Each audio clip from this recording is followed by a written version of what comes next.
దేవుడి ముందు నుంచొని నన్ను ఎందుకు ఇలా చేసావు, నా లైఫ్ నాకు కావాలి, లేకపోతే నన్ను తీసుకెళ్ళిపో, ఈ లైఫ్ వద్దు అనుకున్న కొన్ని రోజులకే. మనం ప్రాబ్లమ్ హెల్త్ రెండు ఒకటే అనుకుంటాం, కాదు. Health comes like with mind and body. So problem మీకు బాడీలో సఫర్ అవుతుంది, but you don't know the cause where it is coming from. Unless they are ready to surrender or ready to listen, magic doesn't happen. ఇబ్బందిగా అనిపిస్తోంది వాళ్ళు చేసిన ట్రీట్మెంట్కి అంటే, కాదు కూర్చో అని చెప్పారు. కూర్చోలేకపోయా. అదే ఎనర్జీ పాయింట్ చేయంగానే ప్రతి వాళ్ళకి మైండ్ ఇంట్రాస్పెక్షన్ అనేది కావాలి. We should check where you are going, how you are going.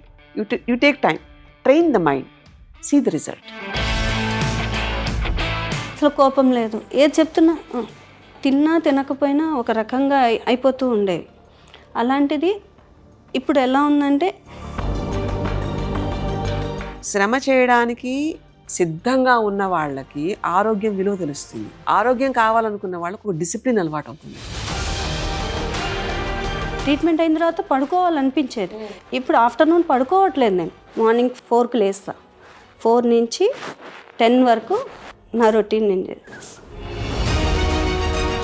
శరీరంలో మనకింత మార్మిక శక్తి ఉంది అని తెలియకుండా మనం బతికేస్తున్నాం. దాన్ని ఉపయోగించుకోవడం కనుక మొదలు పెడితే అద్భుతాలు చూస్తారు.